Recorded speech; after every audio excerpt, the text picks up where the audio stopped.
Siena has its new basketball coach. We'll talk about the hiring of Nevada Smith, where he has been. We'll background on him now that hiring is made official. We've got Final Four weekend men's and women's hoops and some really good matchups. All the heavyweights still alive in the women's tournament. Talk about that. Major League Baseball's opening week is in the books. The biggest takeaways, automated balls and strikes challenges. It's added more to the game than I thought it would. Like, people get fired up when calls get overturned. Like, there have been situations that are important that it's affected. It's good stuff. I never thought I'd say this. I almost feel bad for the umpires. I really feel bad for the umpires. It's ugly. Yeah. It's ugly. Yeah. We'll look back at the first week of Major League Baseball's 2026 season. NBA playoffs right around the corner. Just 2 weeks to go in the regular season. Kevin Huerter really finding his stride with the first place Detroit Pistons now. All right, let's go. It's O&M.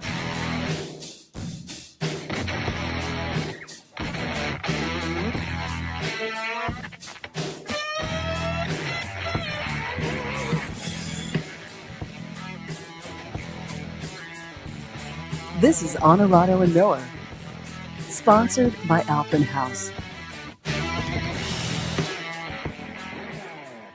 How about that shot by Braylon Mullins and UConn on Sunday? Insane.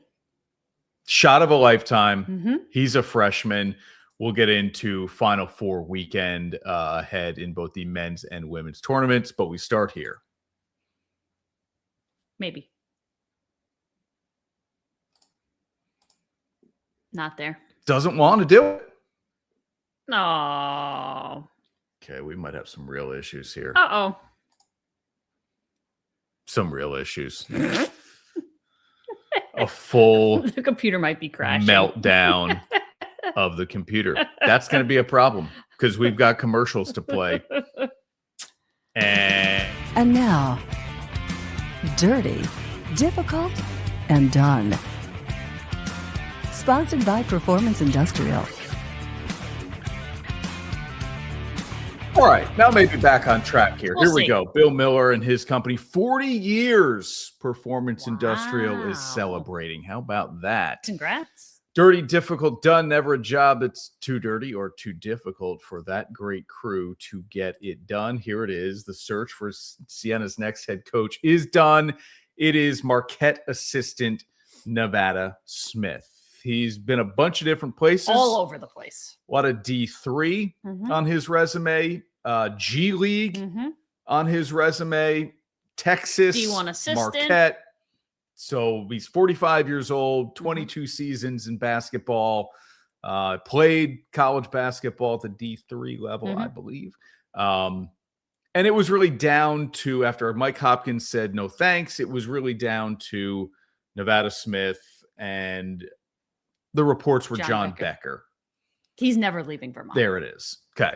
Also, I think there's a benefit to being 42, you said 43, versus 40 to being however old John Smith Becker is. 45. Okay, 45. Yeah. There's a significant age gap. I think nowadays in NIL world, I think there's an advantage to being a little younger, but also if he's going to stay for a little bit, you've got the longevity potentially. Not that anybody's staying. There it is. But still. Yeah. Look, it's somebody who under Shaka Smart and probably could just kind of understands maybe more of the NIL world. Or is just more relatable. Maybe. Like I always say, like you're not recently removed from playing or being a young coach, but you're more recently removed than 40 years ago. The resume includes St. Lawrence, SUNY Canton, Ithaca, Go Bombers. Couple of stops in what was the D League. Keystone. Well, he was there. Now the G League, Texas and Marquette. We'll see. A little bit of everything. We'll see. Are these the first two phone calls you make if you're Nevada Smith? Gavin Doty and Francis Folafak entering the transfer portal. I guess you have to try. You have to check in. I guess you got to try. Okay, we know Doty. I mean, we know.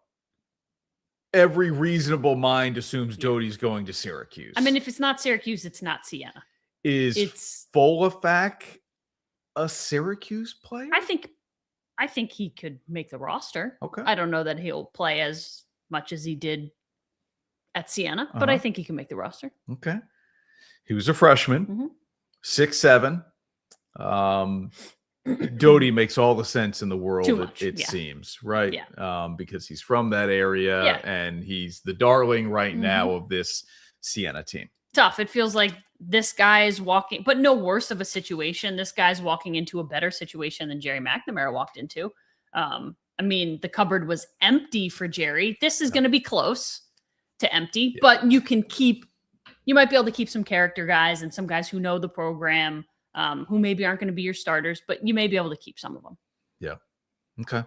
So that's the news, really, as we do this show live on a Wednesday night. This just came down from Siena officially today, Wednesday afternoon, although there were already reports of it going back to Tuesday that Smith would end up being the guy. So that's our Dirty Difficult done this week on O&M. Coolest name for a Siena coach. I mean, that's Nevada Smith.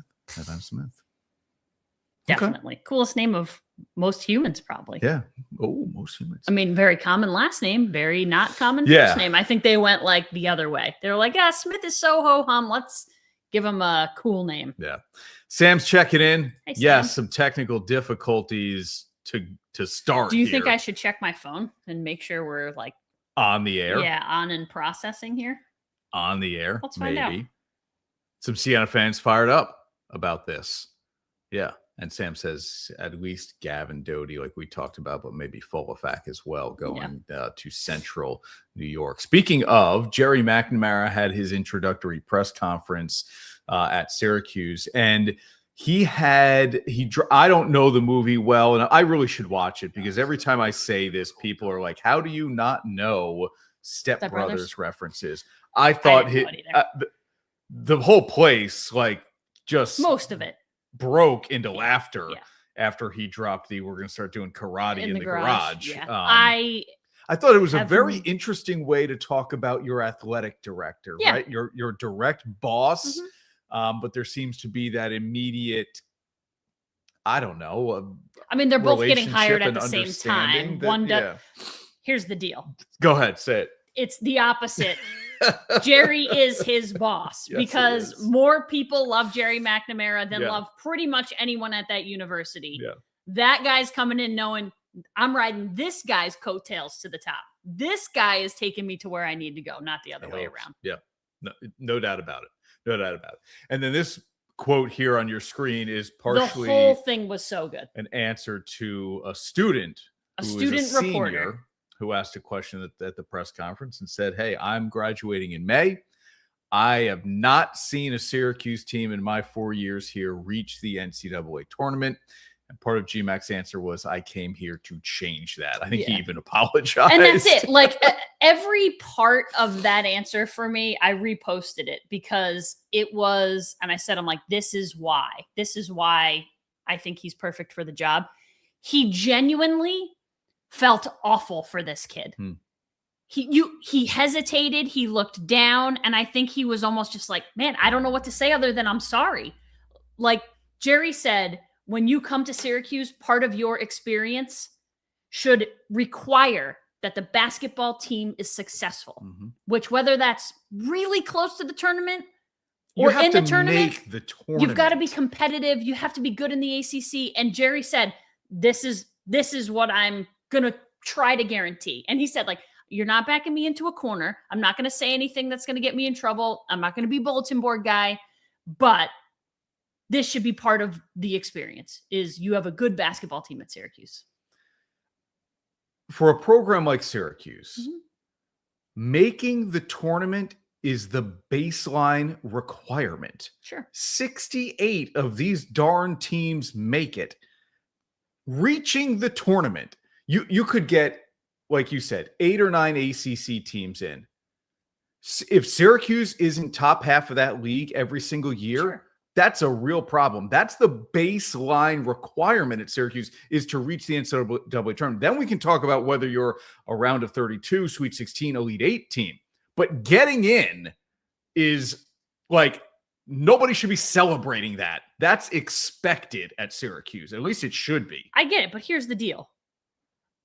I went to school there from 2004 to 2008. Jerry was there for part of that run. And guess what? In my 4 years, 2 of the 4? We went 2 and had first round exits, upsets, both of them. And the other 2, we didn't make the tournament. So while that was an era that was good Syracuse basketball, it certainly wasn't great. It was better after I left and before I went. Yeah, had a run to the Final Four shortly after that, right? Multiple times. Yeah. Yeah. Okay. So am I overstating it? Am I overstating it? I think you need to be in the tournament much more than you're not. I don't think that a year of missing it makes or breaks anyone, but you've got to be in it. You've got to start to be competitive. Okay. Butts in the seats.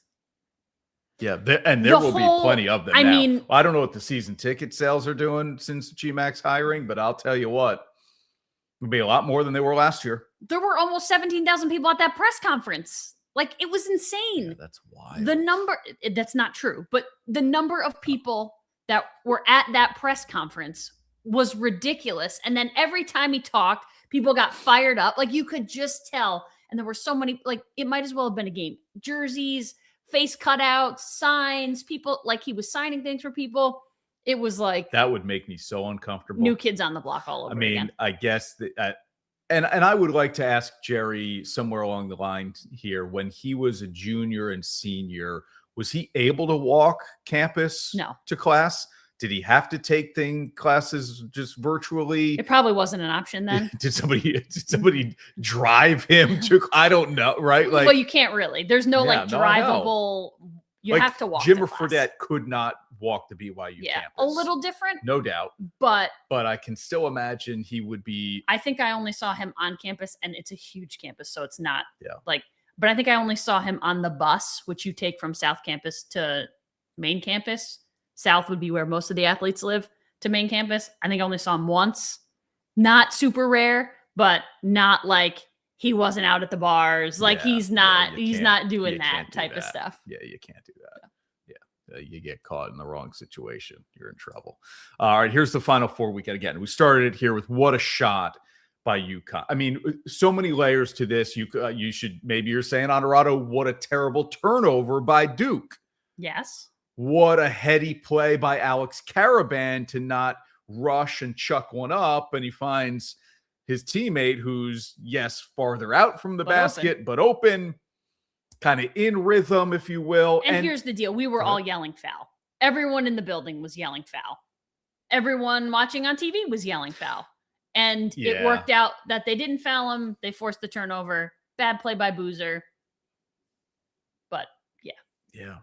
It was great. I mean, you can't give up a 16, 15, 19 point lead. You can't do it. And it's the second time listen, Duke has been so underwhelming in the tournament in the last 10 years. You could argue. Maybe a little less, 8. 4 last year. But they've always exited. And it's been like an upset, and it's a bad exit. It's a game they should have won, or they were upset. With a minute and a half to go last year. It was the biggest meltdown of last year's tournament. And you could argue it's been one of the biggest meltdowns of this year's tournament. Yeah. But you got a lot of kids who are freshmen playing on that team every year. And I always say there's something to be said for it. Alex Caravan is not a freshman. I know the kid who hit the shot was, but there are a lot of other teams playing with experienced guys. Duke does not do that generally. Their biggest players are freshmen and sophomores because they go to the league. And sometimes you get what you get. And maybe that affects things. I don't ultimately think that will ever change how they recruit. You're going to recruit the best players all the time, whether you think they're staying for 1 year or 4. Yeah. But there are plenty of teams like Michigan State's that are going to recruit 4-year guys that are going to get them to stay potentially, or 2 or 3 years. Or you're getting guys at some of these other programs that are transfer portal guys. Duke isn't taking a lot of them. And that's not to say that John Shire won't. He's getting the best high school kids every single year. You're going to take the 5 stars over the guy who was a 3 or 4 star and has played 1 year in college basketball. So yeah, you get experience because you're taking portal guys. Danny Hurley's got UConn in a Final Four for the 3rd time in 4 years. Won back-to-back titles and small spreads here. But it's Illinois and Michigan who are the 2 favorites. But I which say Illinois continues to be a favorite. Yeah, I think they're my just first blush at this thing here in terms of picking winners, not covering the spread. I'm taking Illinois and Arizona. And you know how much I love Dan Hurley. So to pick against UConn, I don't love doing it. But Illinois is big at every position. They shoot it.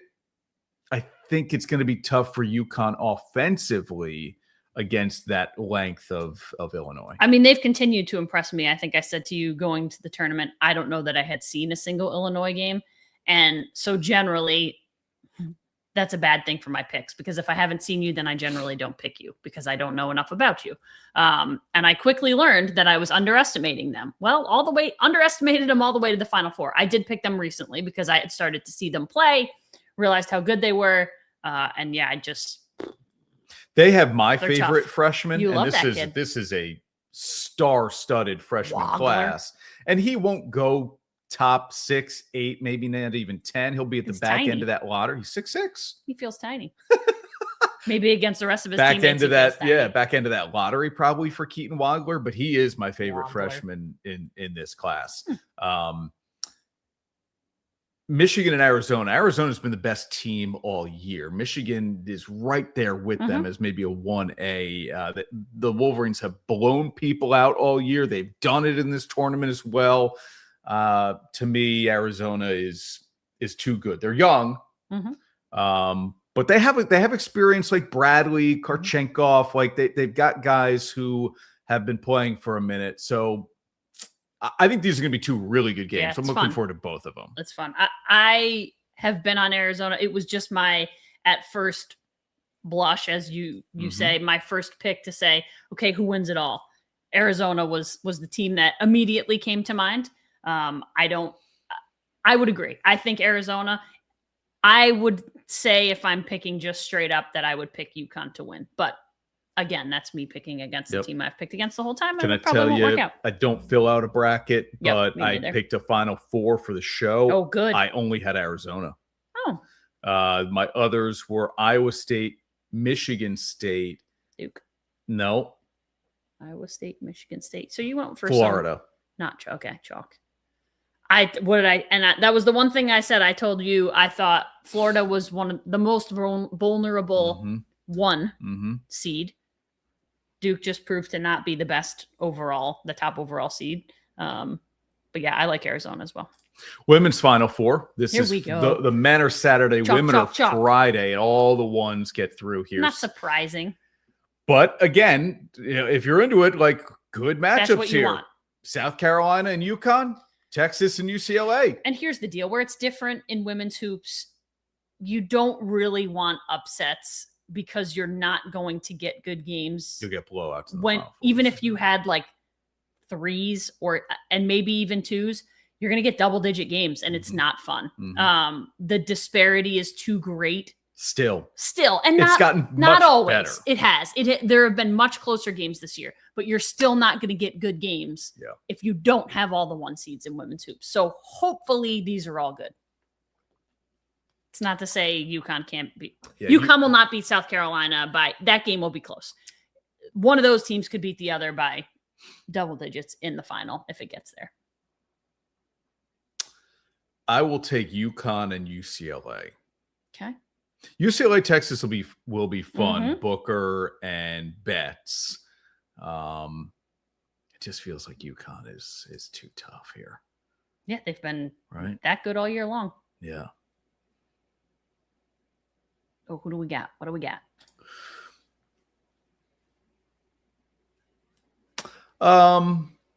Maybe based on your prediction of UConn winning in the Final Four matchup here, only after the win over Duke. No, I mean, I think, and I know Maddie, I think I like UConn, and I have a UConn double bet. I have UConn men and UConn women to win the national championship parlay. Doesn't pay a ton, but you can't at this point, knowing what we've seen and knowing what we know, you can't say Dan Hurley won't have UConn contending at least, right? I mean, they're a 2 seed. Yeah. And I think we both picked UConn to cover that number against Duke. I don't know that we would have picked them straight up, but I know we both had them to cover the spread against Duke. So, but they were underwhelming in moments too. Big East was a bad league this year. Yeah. And when you get throttled the way UConn did against St. John's in that title game, and they lost at home to Marquette, not that long ago, like you just had some questions about this team. And again, anytime you lose by 30 to anybody, it doesn't matter who it is. Sam's going South Carolina and Texas in the final. If South Carolina beats UConn, I know Dawn. South Carolina really good. I know. Really good. I know, but I don't know that they've got it against this version those should be the best 2 teams of UConn. I know, and maybe it's right. It's a shame that it falls this way. I think a lot of people feel that way about the men's side too, right? Like Michigan and Arizona have been the 2 best teams all year. Boy, just put them in the championship game, and you could do that with South Carolina and UConn on the women's side too, I guess. Sometimes it happens. It's time for the MVP of the month, sponsored by Marcella's Appliance Center. Shout out to Johnny Marcella and Nick Matalone over at Marcella's Appliance. We held on to this one for an extra week. April 1st, we're doing it. This is for March. I had to go AZ Fudd here. I mean, she had 34 in a game you'd like to forget that extended the Huskies' winning streak to 52 games. It's now at 53 after UConn beat Notre Dame in the Elite Eight. Back to those ridiculous winning streaks. Yeah. Feels like it's been a while. Nothing like NYU women's hoops. Back. Back when UConn used to. What did they? 109 or 100 and something? Crazy number. Yeah, crazy. Fudd has been unbelievable. It's great to see her come back from the injuries she's had and having this type of season as a senior. She's super UConn. likable. She is. Yep, she is. She and Sarah Strong are a tough duo. I don't. It's We'll see. Did we talk about Gino? No, what do you want to talk about? Well, just his ripping the penchant NCAA. to set the NCAA on fire this year. Every comment out of his mouth is like, "Hey, let me just take some lighter fluid and a torch and set it on fire." And listen, he's earned it. He's got the clout. People will listen. It gets reshared 7,000 million times. Maybe that means he's retiring soon. Could be. Probably not. He's not going to stop. He loves it too much. Yeah, I just think he's right. I don't know that it will change anytime soon. The whole the practice thing is a bit absurd. Well, and I don't understand it. Me neither, because it was, and they played in Albany a lot, and we were never covering a ridiculously timed practice or press conference. No. Yeah, but like a 6 a.m. shoot around after a night game, and then you don't play again until 6. Crazy. And then you don't I don't understand. And he said, what are you going to ask me at 6:30 in the morning that you didn't just ask me last night at the game? Right. And it's true. He's like, you knew the opponent. So I don't know what's happening there. If they're double booking the arena, I have no idea. I don't know that it's ever been a problem like that before. He makes it seem like it has. But to his point, you would never do this to the men. Right. It's not happening. Right. And you shouldn't be doing it to UConn. You shouldn't be doing it to anybody. To anybody, but we know how preferential treatment works in this world. You should not be doing that to UConn. Yeah. That's crazy. Crazy. All right. Crazy AZ. Crazy AZ. AZ Fudd for March. We'll see about April when we'll crown national champs in both the men's and women's hoops. We'll be so far removed from it by that point. No doubt. Could be a baseball player. Yeah. Or NBA player. But we've got 24 plus minutes here without a commercial. We'll do one more here, and then we'll hit a quick break on O&M. North Carolina job. All right, they fire Hubert Davis after 5 years. Is this? It is. Did we do this last week? I don't know. I think we did. All right. Let's do it again. It's fine. Let's run it back then for the people. An elite job? Yes. How elite? I think my answer to this question was Very. Quite. Syracuse was the best job available until North Carolina fired Hubert Davis. I do remember you saying that. Then North Carolina was the best job available, and it's not even that close. Yeah. Because remember who played for North Carolina? I do. Michael Jordan. Remember who coached for North Carolina? Sure. Dean Smith. You know how many titles they have? I don't, but it's a lot. 4, 3, 4. It's not as many as you'd think, but it's not. It's a lot. Dean got 2 and Roy got 2. I think it's 4. Okay. They're close, but they're not on the same level. It's the best job available by a long shot. And the problem is you missed out on the best candidates because you fired them too late. And I get but I think you missed out on the best candidates because you fired them too late. Okay. I'm glad you handled that segment after you did it last week too. You're right. Did you want to add anything? No, I mean, it could have changed in a week. Good. Nah, I'm not. Still no hire. Didn't hire anybody. Right. So we'll do it again next week All if right. they haven't hired anybody. Stay tuned for that thrilling topic of conversation. All right, let's take a break here on O&M. When we come back, ABS in MLB. What a stir.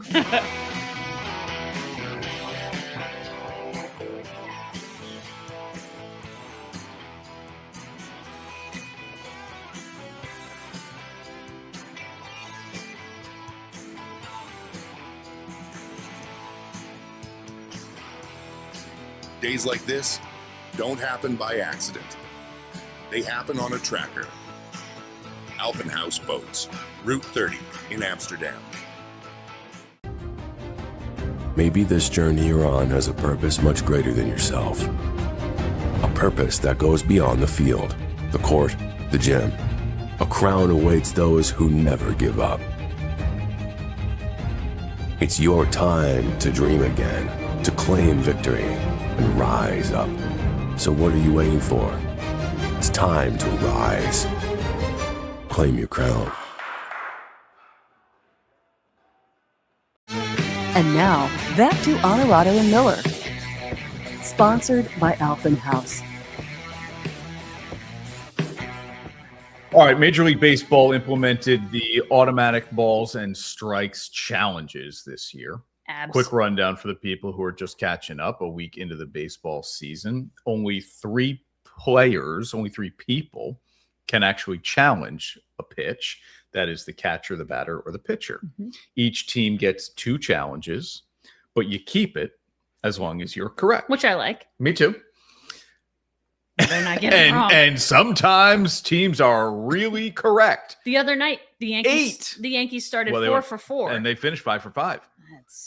And then Buckner had a game where he was challenged 8 times and was wrong 6 of them. It's not great.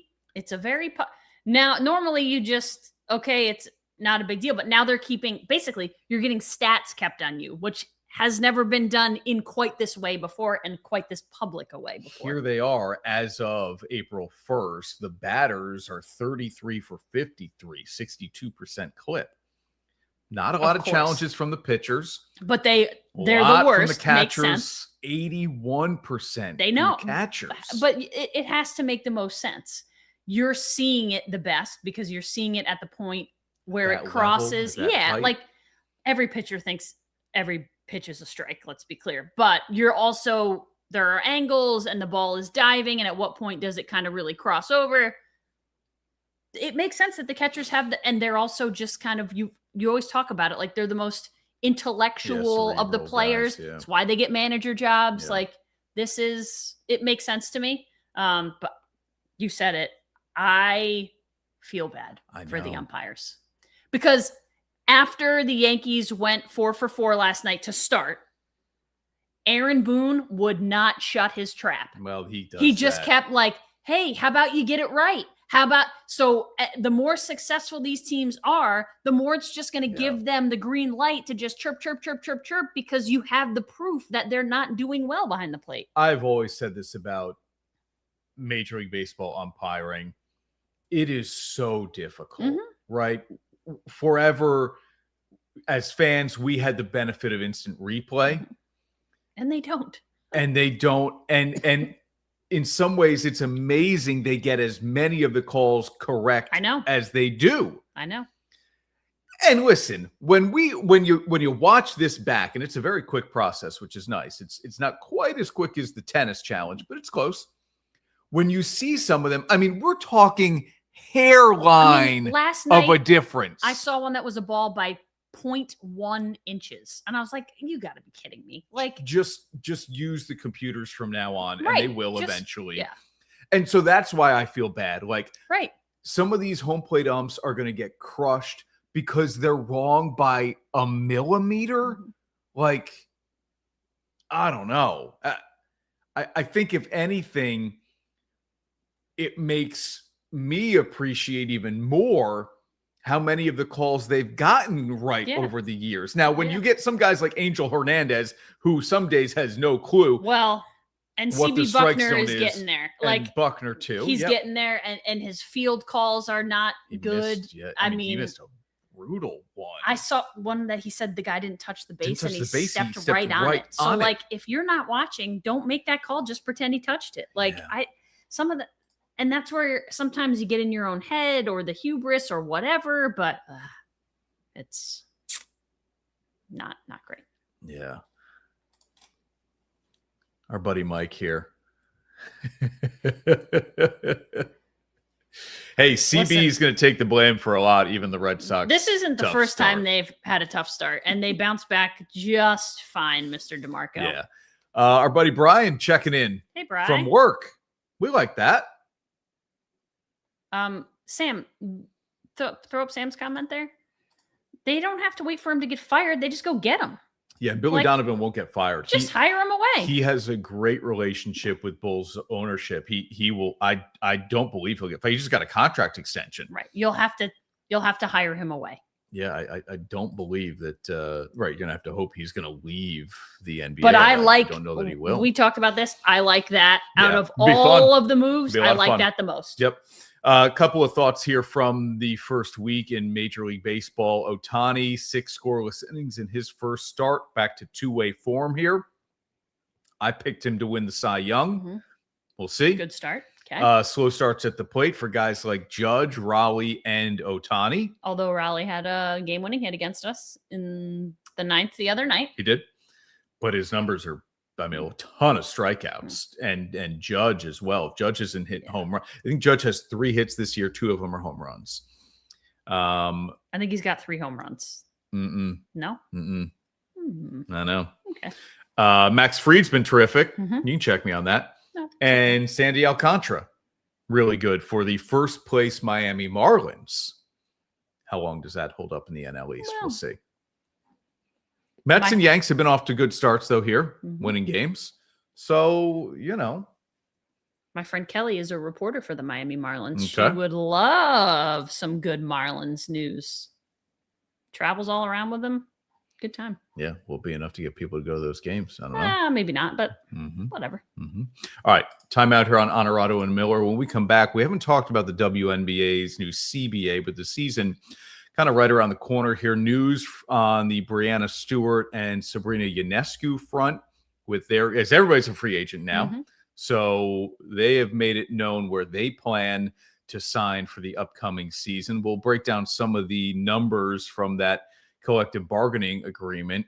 And LeBron James will be entering free agency. Will he go back to the Lakers? Is it back to Cleveland or somewhere else? ESPN has a list out of the most likely free agent destinations for LeBron. Exactly. All right, we're back on O&M right after this. At Marcella's Appliance Center, our commitment is to you, providing essential appliances that families depend on for cooking, refrigeration, cleaning, and sanitation, plus appliance repair. You can have peace of mind that Marcella's is here for you today and every day, like we have been since 1957, helping you make the right choice with trusted brands like Whirlpool, Maytag, KitchenAid, and many more.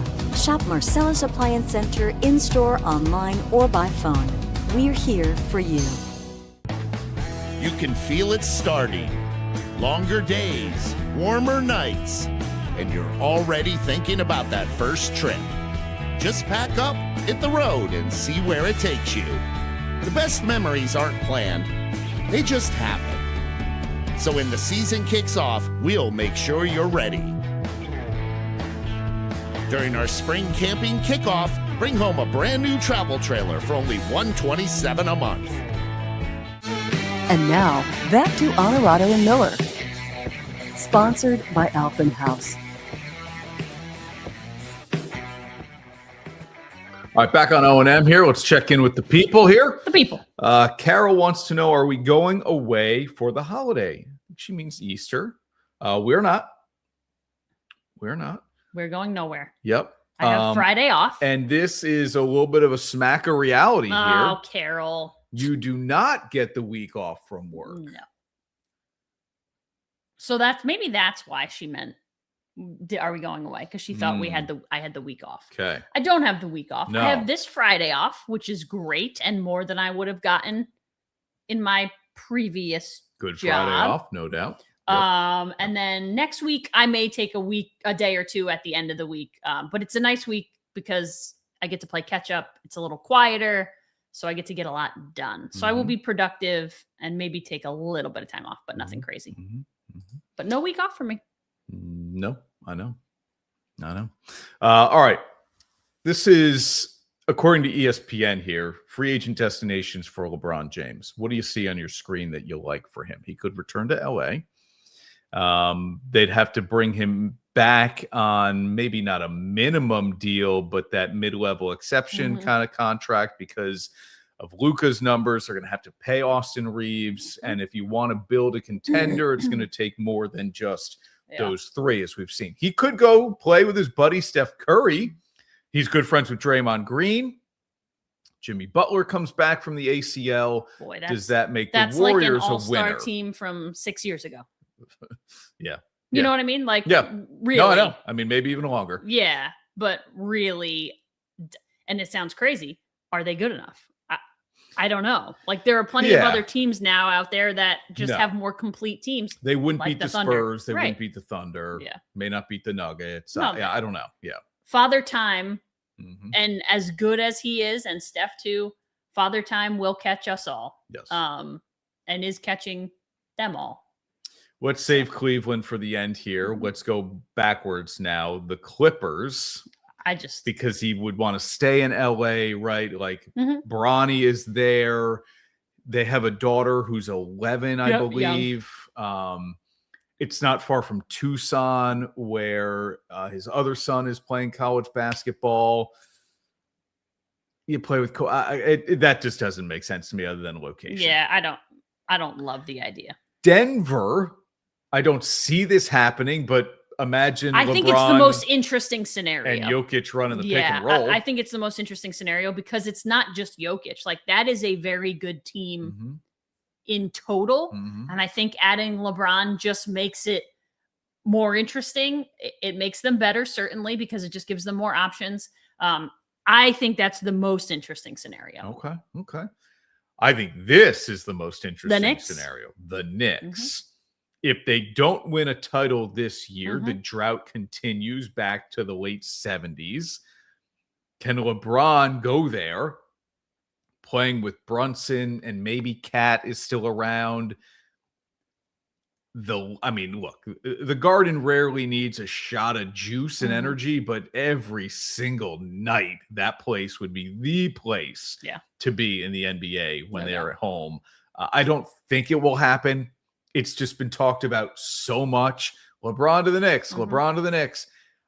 I don't see it. It would almost sort of be like Melo to the Knicks. Like, I get it. It's not exactly the same, but not in the prime of your career.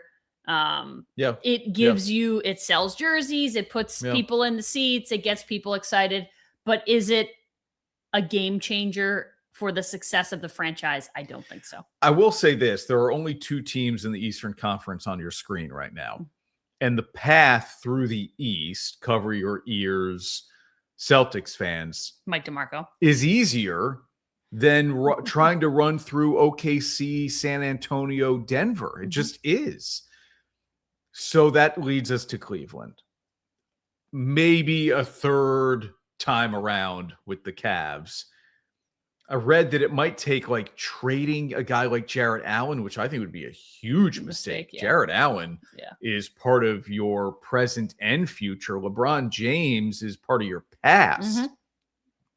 If you can bring him in on a minimum deal and he just, he slides in, we don't have to give up anybody. We find minutes and shots for him. Cool.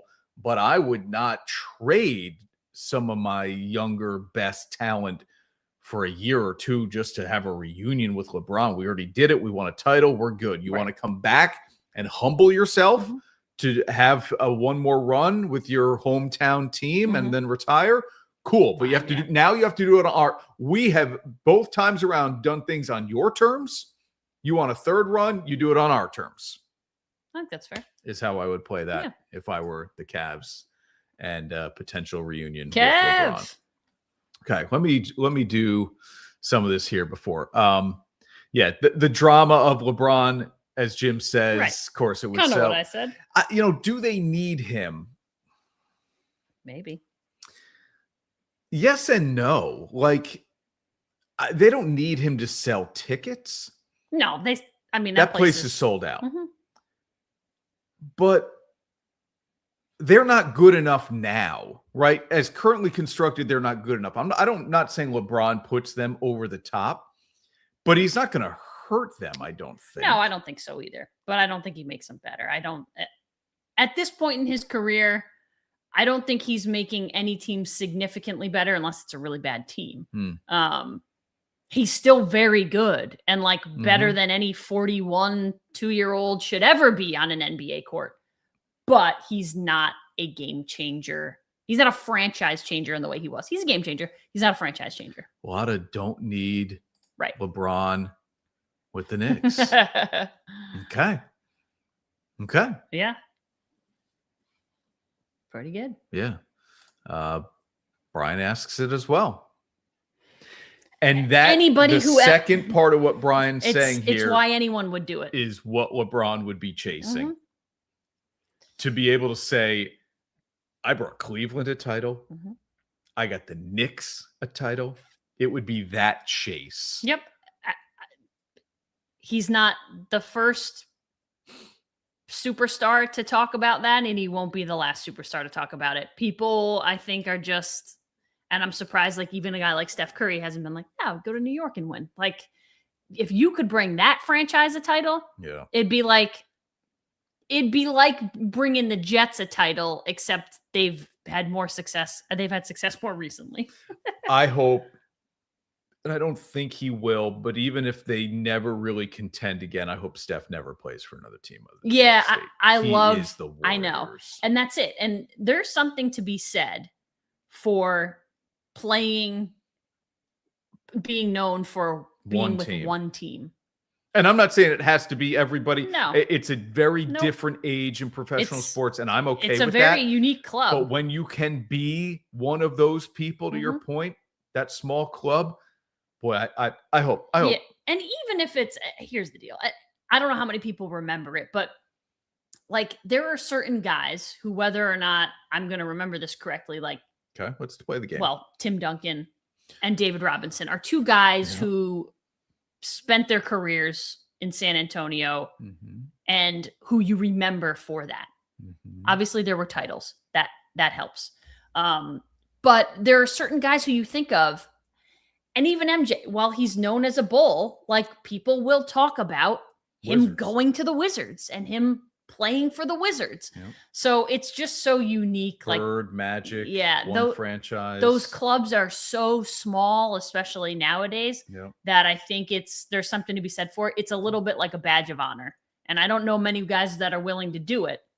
But when you've had the success Steph has had, I think if you're good with okay, I've won 4 titles, I'm okay to ride it out here and just be known for that. There's something to be said for it. Kobe, Dirk, good ones. Dirk. Yep, really good. Okay, we had this up here and we weren't even talking about it. No, sorry. Kevin Huerter started a couple games recently for the Pistons. Cade Cunningham is out with a collapsed lung. Don't know his return. Doesn't sound like a quick one. Timetable. No. That's a dangerous injury. Back to the playoffs, but it's we're only 2 weeks away from that now. Kev has started 2 of the last 4 games for Detroit. And look at the numbers when he starts. Those were 34 and 38 minutes he played, and he's averaging 19.5, 4.5, and 4. Do that. He's rewarding the decision to give him the minutes, the starts, and good for him, right? There were DNPs that were piling up a little bit in Detroit, and so this opened the door for him to play a little bit more, which is good. Yeah, we knew this was going to be a tough situation. You're going from a Bulls team that is not in first place to a Detroit Pistons team that's in first place and has very good young talent. So you're going to have to fight for every single minute you get. And when you get that time, you are going to have to hit shots or it's not going to last. Yep. And so we saw the DNPs, but this is what you need to do because like you said, he's playing for a contract now. Whether it's with Detroit or not, he's letting people know, hey, even if you bring me off the bench, if I'm the first or second guy off the bench, here's what I can do. And I can still do it. And I can play at a high level. And if I can do it with the first place team, then I can sure as heck do it with a team that's not in first place. And I can be a bigger asset to a team like that because I'll have a bigger role. So he's doing exactly what he needs to do. Yeah, for sure. Great to see him playing well and obviously having fun because of the success that's coming along with it. No doubt. Really good I'm sure stuff. he likes that too. Like everybody wants to play for a winner. Yeah. He hasn't done a ton of winning in the postseason, we'll say. In Atlanta, in Chicago, obviously. So this is good. Yeah. Hopefully he'll get a shot in the playoffs. And Carol's all over it. She always keeps tabs on Kev. Sam's idea here, and we talked a little bit about the men's Siena players going into the portal. 2 women's teams, 3 women's players into the portal. And then he asked, how about a Will Brown going back to Albany to coach the women's team? Colleen Mullen leaving the Great Danes program to go to Rhode Island. Which awesome. Good for her. Awful, awesome. Sad for UA. It is sad because 8 years of success there. They've done really well in the good people department. Yeah. We've said like Greg Gattuso, as good a person as you're going to find. Colleen Mullen, as good a person as you're going to find. Yep. And these are the people you get to establish relationships with and, know their family and their kids. And I'm so pumped for Mullen and that opportunity for her. She deserves it. She played there for a couple years at Rhode Island. Tammy Reese gets a huge opportunity in Florida where one of our girls from Cambridge played for her at Rhode Island, which is kind of cool. So the whole thing, the Phillips. So one Phillips played for Tammy at Rhode Island. The other played for Mullen and Albany. And now we're kind of connecting the dots here. Yep. So it'll be interesting to see who they hire. It's a stepping stone job for a lot of people, but on the women's side, it seems to last longer. So they stay for longer. Coach Abe stayed for a good long chunk.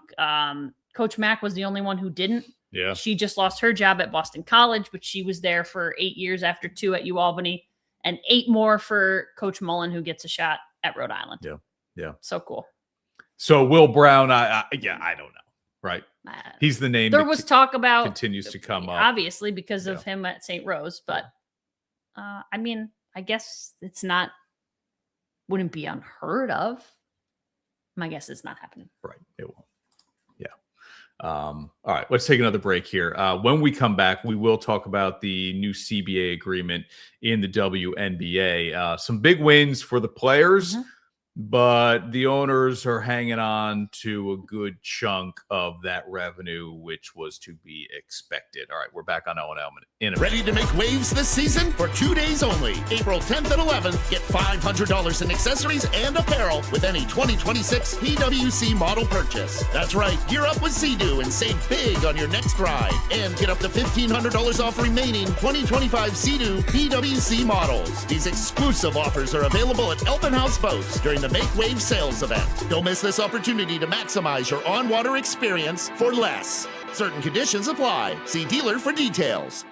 Nothing better than a chance to unwind at the end of the day. And a Wellness Spa can turn your home into the perfect place to relax, catch up, and enjoy a few quiet moments. With powerful hydrotherapy jets, soothing lighting, and thoughtful design, every soak melts the day away. More relaxation, more time together, more moments to look forward to. Right now at Alpenhaus, step into your own Wellness Spa for as little as $7,995. Alpenhaus Pools and Hot Tubs, Amsterdam and Clifton Park. And now, back to Onorato and Miller. Sponsored by Alpenhaus. All right, Ash, here we go live on a Wednesday. If you're catching us on TV over the weekend, maybe early. It's before the Final Four really gets going on the men's side. Maybe it's after Final Four Saturday, and you're up early on a Sunday morning. Again, the number of My people schedule. who find us It's on a crazy. Sunday morning, I think. Isn't it crazy? God bless you people up Yeah. that early on a Sunday and just kind of. Was it at the event, Jack's Herd event? People were, oh, I watch you. Yeah, I think it was. We catch you on Sunday mornings. I'm like, Love that. oh my gosh. Love that. I can't believe it. Keep watching, people. Please do. We appreciate it No for doubt. sure. This took a while, but we got a resolution last week with the WNBA and a new CBA here.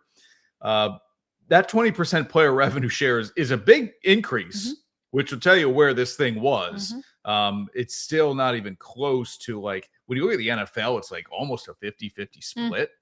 So we're at 20% for the players in the WNBA. The salary cap goes way up. Huge. That's $1.5 million awesome. to $7 million, and then in parentheses there, you're see those. That is the range of salaries, right? So the minimum is $270. which awesome. Okay, Like that's more than livable. It's far exceeds what the average human, that is a professional salary for even the lowest end of the low. You know what I mean? Like that's really good in my opinion. yeah.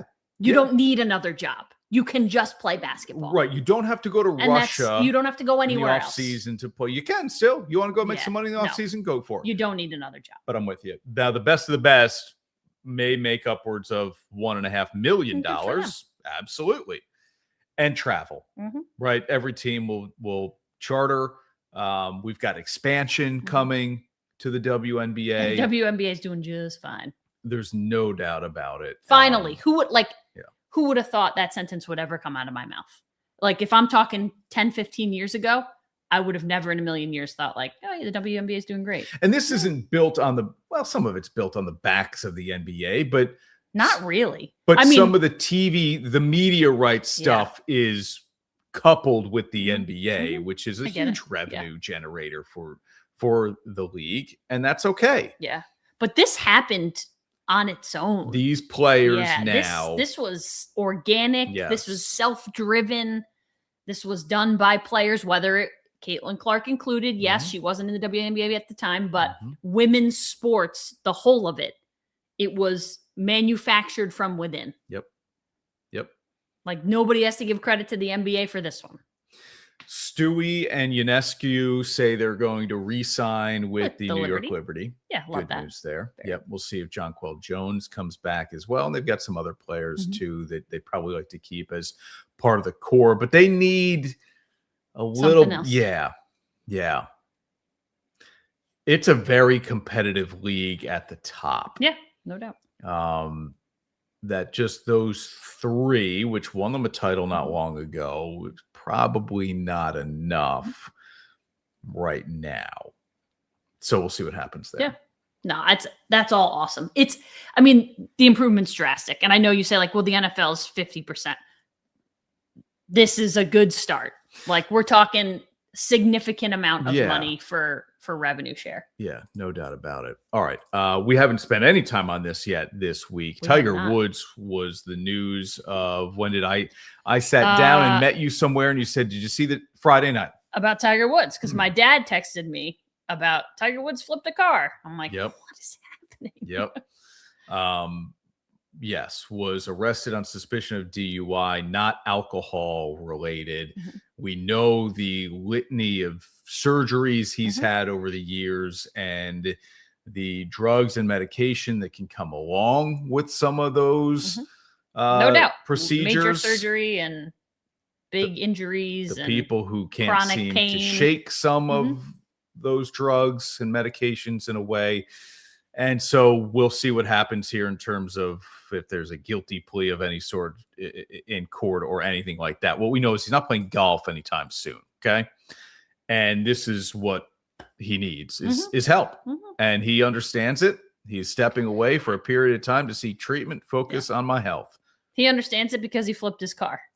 I don't know that there was anything that would have helped him understand it more than that. Yep.